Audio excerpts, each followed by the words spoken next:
ఇక అంతరిక్ష ప్రయోగాల పరంపరలో ఇస్రో మరో మైలురాయిని అధిగమించేందుకు సిద్ధమైంది. అత్యంత బరువైన పేలోడ్లను అంతరిక్షంలోకి మోసుకు వెళ్లగల LVM-3 M6 రాకెట్ ప్రయోగానికి ఇస్రో రెడీ అయింది. ఈ రాకెట్ శ్రీహరికోటలోని సతీష్ ధావన్ స్పేస్ సెంటర్ రెండో ప్రయోగ వేదికగా రేపు నింగిలోకి వెళ్లనుంది. భారత్, అమెరికా సంయుక్తంగా ఈ ప్రయోగాన్ని చేపడుతున్నాయి. ఇస్రో చేపడుతున్న 100వ ప్రయోగం కావడంతో పాటు ఈ లాంచ్ ద్వారా ఇస్రో సరికొత్త రికార్డులను నెలకొల్పబోతోంది. 5 ఏళ్ల క్రితం వరకు చిన్న చిన్న ఉపగ్రహాలను మాత్రమే ప్రయోగించే సామర్థ్యం ఉన్న ఇస్రో ఇప్పుడు అత్యంత భారీ ఉపగ్రహాలను సైతం అంతరిక్షంలోకి ప్రవేశపెట్టే సామర్థ్యం ఉన్న రాకెట్ ను తయారు చేసింది. తిరుపతి జిల్లా శ్రీహరికోట రాకెట్ ప్రయోగ కేంద్రం నుంచి బ్లూబర్డ్ 6 ఉపగ్రహాన్ని LVM-03 M6 అనే రాకెట్ ద్వారా అంతరిక్షంలోకి పంపనుంది ఇస్రో. ఇప్పటికే ఈ ప్రయోగానికి సంబంధించిన కౌంట్ డౌన్ కూడా ప్రారంభమైంది. ఇస్రో ఇప్పటి వరకు ప్రయోగించిన ఉపగ్రహాల్లో ఇది అత్యంత బరువైంది.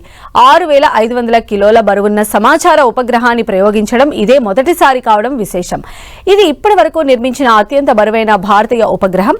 భారత్, అమెరికా సంయుక్తంగా చేపడుతున్న ఈ ప్రయోగం ద్వారా టెక్సాస్ కేంద్రంగా పనిచేసే ఏ స్పేస్ మొబైల్ సంస్థ రూపొందించిన బ్లూబర్డ్ శ్రేణి ఉపగ్రహాన్ని ఇస్రో రోదసీలోకి పంపనుంది.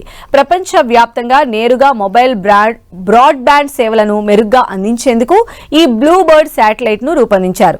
ఇక ఈ ఉపగ్రహం భారతీయ భూభాగాలు, సముద్ర ప్రాంతాలకు అవసరమైన సేవలను అందిస్తుంది.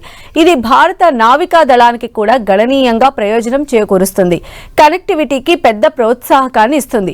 ఈ ఉపగ్రహం మారుమూల ప్రాంతాలకు డిజిటల్ కనెక్టివిటీ సులభతరం చేస్తుంది. ఇస్రో చేపడుతున్న బాహుబలి 2గా పిలిచే ఈ సెంచరీ ప్రయోగం ద్వారా అంతరిక్షంలోకి పంపే ఉపగ్రహం ఇతర ఉపగ్రహాల కంటే 3.5 రెట్లు పెద్దదిగా, సుమారు 10 రెట్లు అధిక డేటా సామర్థ్యంతో పనిచేయనుంది.